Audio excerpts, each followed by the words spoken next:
ជំរាបសួរគ្នាយើងបាទសួស្តីដល់គ្នាយើងទាំងអស់គ្នាបាទក្នុងវីដេអូនេះខ្ញុំមកនិយាយពី integral 2ដែលបាទយើងត្រៀមនឹងបាទប្រឡងបាក់ឌុបក្នុងវិញ្ញាសារបស់យើងដែលបាទអាលំហាត់អក្សរ A យើង integral កំណត់ពី1ទៅ2នៃ x ការ៉េនៅលើ3បាទបូកជាមួយនឹង x នៅលើ2បូក3 dx ហើយលំហាត់អក្សរ J របស់យើង integral កំណត់ពី0ទៅផាយលើ4នៃបាទ1ដក2 sin ការ៉េ x បាទ dx អញ្ចឹងគ្នាយើងអានេះណាបាទលំហាត់នេះធ្លាប់ប្រឡងចេញបាក់ឌុបនៅឆ្នាំ2015គ្នាយើងមើលទៅឃើញស្រួលទេថ្នាក់វិទ្យាសាស្ត្រណាលំហាត់មិនថ្នាក់វិទ្យាសាស្ត្រអញ្ចឹងយើងមើលដើម្បីគណនា integral នេះគ្នាយើងប្រកាសជាទី12បាទពួកគាត់មើលមកគាត់ថាបើស៊ី point ប៉ុណ្ណេះមិនពិបាកទេព្រោះបើសិនជាប៉ុណ្ណឹងពិបាកបាទបើធំជាងហ្នឹងយើងវេទនាទៀតហើយអញ្ចឹងណាអញ្ចឹងតោះកុំឲ្យខាតពេលវេលាយូរគ្នាយើងគណនា integral ទាំងអស់គ្នាបាទ integral នេះអត់មានរាងអីទេបាទមានរាងបាទអ៊ុយដេវេអត់មាន integral ដោយផ្នែកអីទេយើងបាទអត់មានតាំងអត់មានអីទេអាំងយកតែម្ដងបានណាអញ្ចឹងអានេះយើងអាំងទៅបាទដោយសារ3នៅភាគបែកនេះបើយើងអាំងមកអានេះបានប៉ុន្មានយើងបាទយើងមើលបាទ integral x ការ៉េវាស្មើជាមួយនឹងបាទ x គីបនៅលើ3អញ្ចឹងវាឡើង x គីបលើប៉ុន្មានយើងបាទ x គីបនៅលើបាទ9ព្រោះអានេះ3គុណនឹង3ឡើង9ដកអានេះ integral នេះបាន x ការ៉េនៅលើបាទ4បូកជាមួយនឹង 3x បាទកំណត់ពីណាពី1ទៅដល់2ព្រោះ integral ចំនួនថេរយើងបានញ៉ាត់ណាអញ្ចឹងបន្តមកទៀតវាស្មើនឹងអីនេះយើងបាទជំនួសបើយើងជំនួសពីលើមកមុនបាទជំនួស2មកមុនហើយយើងជំនួសវាចូលមកបាទជំនួសវាចូលអានេះបាទ2គីប8អញ្ចឹងយើងបាន8លើ9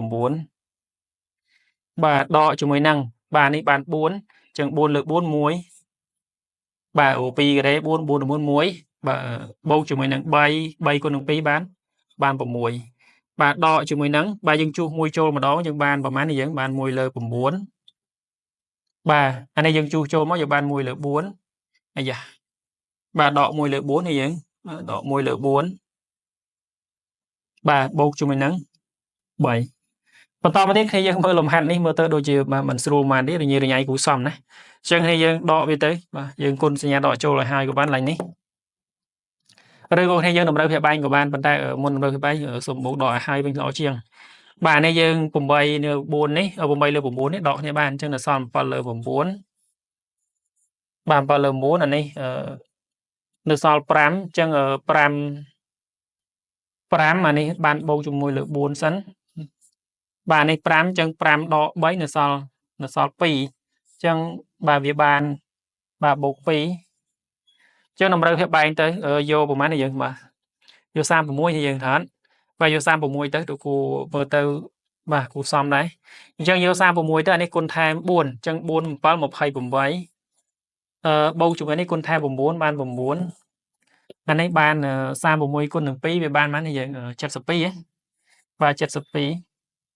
នៅលើបាទ36បាទបន្តទៀតនេះយើងគណនាបន្តិចទៅអានេះបានបាទ30ប៉ុន្មាន37អញ្ចឹង37បូកជាមួយនឹងអានេះវាបាទ37 109នេះយើងហើយបាទបាន109ហើយព្រោះនេះ37យើងគិតអានេះមកច្រឡំ37អានោះវា72អញ្ចឹងវាបាន9បាទ109ត្រូវហើយណាអញ្ចឹងបាន109នៅលើ36បាទនេះគឺជាបាទចម្លើយការគណនា integral ទៅលើបាទអក្សរ I បន្តមកទៀតយើងមកមើលអក្សរបាទលំហាត់អក្សរ J របស់យើងបាទលំហាត់អក្សរ J នេះគឺយើងមើលបន្តិចមើលអាចដើរតាមណាបានព្រោះវាអាំងតែម្ដងអាំងអត់ចេញទេដោយសារនោះស៊ីនហ្នឹងបាទស៊ីនការ៉េណាអញ្ចឹងអាំងអត់ចេញទេនេះយើងសាកគិតបន្តិចមើលតែគិតបាទតាមផ្លូវណាបានបាទលោកមានវិធីសាស្ត្រអីគិតផ្សេងពីហ្នឹង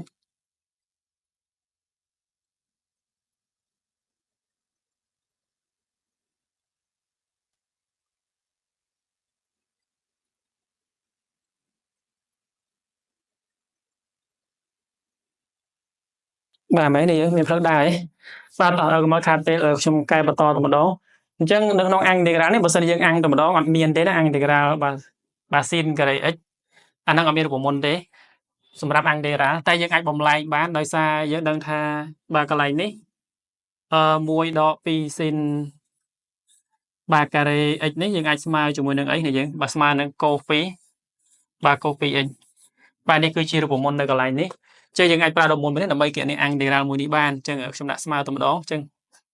អង្គ integral កំណត់ពី0ទៅដល់បាទ pi លើ4បានហើយចឹងជំនួសមកវិញដោយកន្លែងនេះដោយបាទកូ 2x នេះយើងបាទ dx ចឹងអង្គ integral កូបាទ 2x ឬក៏កូ ax វាស្មើអីហើយយើងវាមិនស្មើជាមួយនឹងបាទ1លើ a ណាបាទ1លើ a បាទ sin ax ចឹងនៅកន្លែងនេះបាន1លើ2បាទ sin 2x ដែលកំណត់ពីបាទ0ទៅ pi លើបាទ pi លើ4នៅពេលបាទប៉ុណ្ណេះthìយើងជំនួសបាទចំនួនតម្លៃរបស់វាចូលមកកន្លែងកំណត់ហ្នឹង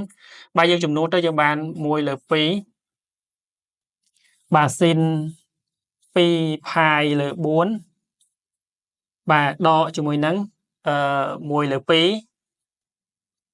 បាទ sin 0បាទ sin 0ណាបាទនេះយើងគណនាបន្តមកទៀតនៅកន្លែងនេះបាទយើង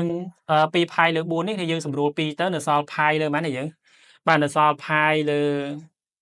2ហើយយើងនៅ sin pi លើ2ស្មើប៉ុន្មានវាមិនស្មើ1អញ្ចឹង sin pi លើ2ស្មើ1យើងបាន1លើ2បាទគុណជាមួយនឹង1ដកជាមួយនឹងផ្នែកខាងក្រោយនេះយើងបាន1លើ2គុណនឹងបាទ1លើ2គុណនឹងបាទ0អញ្ចឹងចម្លើយចុងក្រោយរបស់អង្គ integral ហ្នឹងគឺស្មើ1លើ2បាទស្មើ1លើ2គឺជាចម្លើយនៃការគណនាអង្គ integral មួយនេះអញ្ចឹងសម្រាប់បាទការគណនាអង្គ integral ទាំងពីរនេះក្នុងវីដេអូនេះបាទគឺមានប៉ុណ្ណឹងអញ្ចឹងក៏បញ្ចប់ដំណឹងចុះបាទសម្រាប់លំហាត់អង្គ integral យើងអរគុណយើងណា